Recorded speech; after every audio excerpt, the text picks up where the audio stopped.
Welcome to new TV Telugu cinema చరిత్రలో అతిపెద్ద హిట్లలో ఒకటి మెగాస్టార్ చిరంజీవి కెరీర్ లో ఒక మైలురాయి చిత్రం జగదేక వీరుడు అతిలోక సుందరి ఇప్పుడు మరోసారి ప్రేక్షకులను అలరించడానికి సిద్ధంగా ఉంది. మూవీ 35వ వార్షికోత్సవం సందర్భంగా ఈ ఐకానిక్ చిత్రం మే 9న 2D 3D ఫార్మాట్ లో విడుదల కానుంది. అయితే ఈ మూవీ రీ రిలీజ్ ప్రింట్ కు సంబంధించి తాజాగా వైజయంతి మూవీస్ పలు ఆసక్తికర విషయాలను పంచుకుంది. ఈ క్లాసిక్ ను పునరుద్ధరించడం నిర్మాతలకు ఒక సవాలుతో కూడుకున్న ప్రయాణంగా మారిందట. ఎందుకంటే ఈ మూవీ ఒరిజినల్ నెగటివ్ పూర్తిగా పాడైపోవడమే అందుకు కారణం. ఒక కాపీ దొరికినా కూడా ఇది తీవ్రంగా దెబ్బతింది.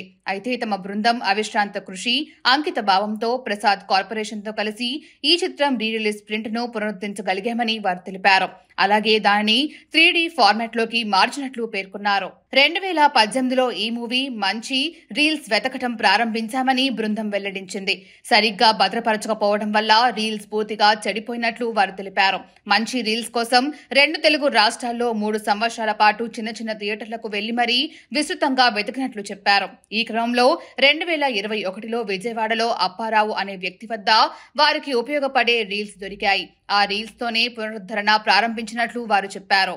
ఎంతో కష్టపడి సాంకేతిక బృందం అన్ని పనులు పూర్తి చేసింది. చివరికి సినిమాను 8K రిజల్యూషన్ లో డిజిటలైజ్ చేసినట్లు వారు తెలిపారు. ఆ తర్వాత దానిని 4K అవుట్పుట్ లోకి మార్చారు. అలాగే కొంత సమయం తీసుకొని ఈ చిత్రాన్ని 3D ఫార్మాట్ లోకి కూడా కన్వర్ట్ చేశారు.